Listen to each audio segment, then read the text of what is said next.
Why did Chris Martin whisper, "You're not a guest, your family," into Jin's ear before the stage faded to black?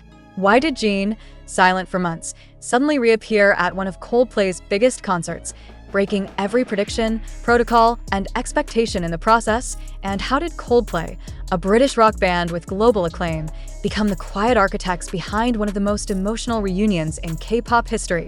This is not just a story about a surprise performance.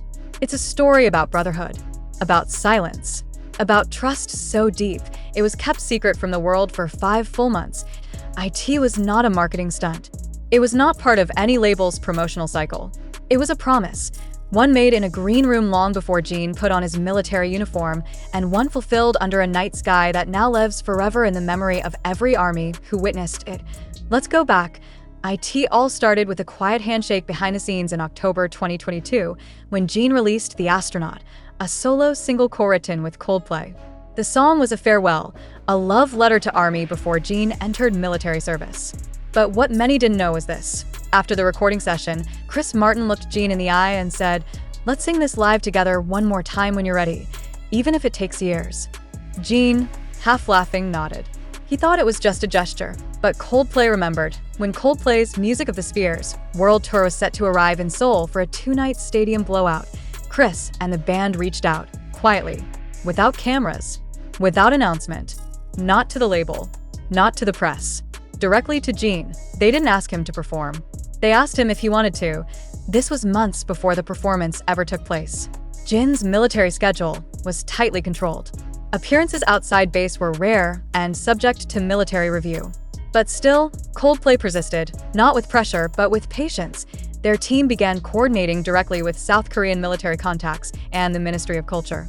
Every detail of Jin's potential appearance had to be arranged with surgical precision. Legal clearances, health protocols, security logistics, and transportation. The operation had a code name inside Coldplay's tour management, Project Silent Star Drop. Why the name? Because the idea was this: Jin would not be announced. He would not be advertised. He would fall onto the stage like a silent star, brilliant, unexpected, unforgettable. The plan was set in motion, but even then, Jin was hesitant. "I'm not sure the world wants to see me again so soon," he reportedly told a Coldplay staffer during a call in January. "I'm not sure I want to see the world yet." Chris Martin's response?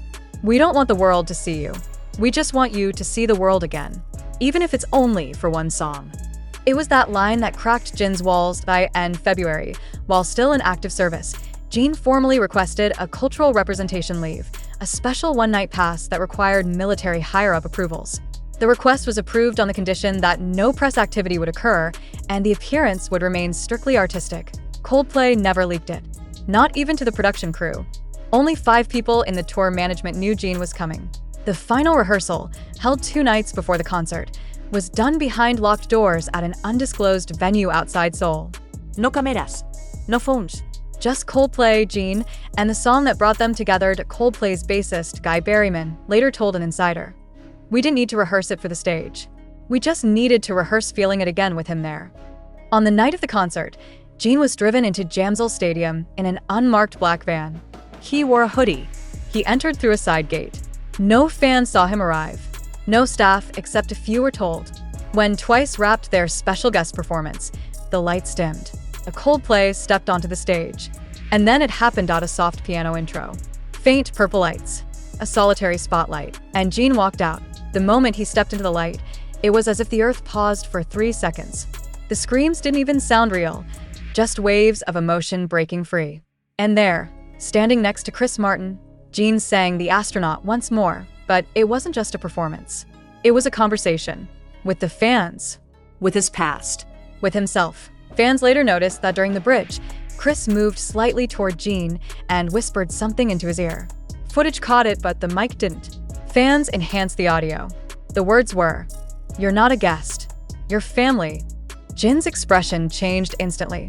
He turned slightly, nodded, and blinked hard. He barely made it through the final verse. After the concert, Coldplay's backstage crew didn't pop champagne. They didn't do interviews. Instead, they embraced Jin one by one, in silence. They'd done what they came to do. They helped a friend find his voice again. Backstage footage later released in Coldplay's official tour documentary shows a clip that's now burned into ARMY's hearts. Jin sitting in a chair, head down, with Chris Martin kneeling in front of him, holding both his hands and saying, "Whenever you feel lost, you can come back here. This stage remembers you." Jin left that night without fanfare. No red carpet, no official exit, but what he left behind was seismic. Fans across the world described the moment as spiritually healing. Edits of the performance went viral with captions like, "I didn't know how much I missed him until I saw him again, and this is the kind of love only music can explain." Even non-K-pop media weighed in. Rolling Stone called it the most emotionally charged musical guest moment since Freddie Mercury's final appearance. The Guardian described Coldplay's handling of Jin as a masterclass in emotional intelligence.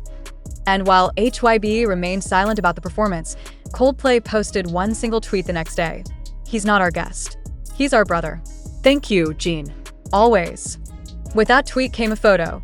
Chris and Jin backstage, sitting cross-legged on the floor, with a guitar between them and tears in both of their eyes. For fans who had waited so long just to hear Jin's voice again, this wasn't just a gift. It was a restoration, and as Coldplay's tour continues across continents, the legacy of that night in Seoul travels with them, echoing in each stadium, carried by a song that's no longer just about space. It's about return, because in the end, what Coldplay did wasn't simply invite a friend to sing. They orchestrated a homecoming, a secret kept for 5 months, a promise whispered in music, and a family formed not by blood, but by belonging. When Jin left the Coldplay stage that night, the performance was over, but the world had only just begun reacting to Ian's Soul. Thousands of fans lingered outside the stadium long after the last note faded. Some wept openly. Others just sat in silence, replaying the moment over and over on their phones. One fan, 22-year-old Jeon Kim, told a local news station, "I didn't just see Jin tonight. I saw closure. And also a beginning I wasn't ready for." In New York, Times Square lit up with an army-funded billboard that read, "Welcome back, Jin," even if just for a song. Within 36 hours of the performance, fan-made compilations of Jin's The Astronaut appearance were everywhere. TikTok saw over 50 million videos tagged with hashtag #JinReturns. Instagram reels flooded with emotional edits of the moment Chris Martin whispered, "Your family," many layered with music from Epiphany, Moon, and even Coldplay's Everglow. It wasn't just trending. It was transforming people. YouTube was next. Dozens of creators, from K-pop channels to classical music theorists, began dissecting the performance. Vocal analysts broke down the subtle shifts in Jin's voice, noting the way he paused midline as if overwhelmed. Body language experts analyzed his posture, concluding that Jin was torn between duty and desire, his military training still etched into his stance, but his heart melting with every cheer from the crowd.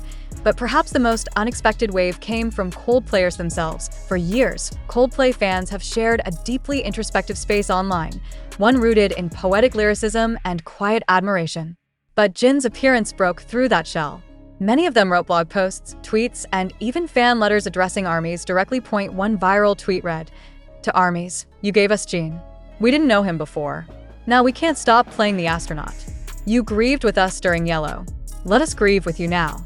Music makes families bigger." That tweet was reposted over 300,000 times. Even Korean news anchors broke down live during broadcasts as they replayed footage of Jin's performance.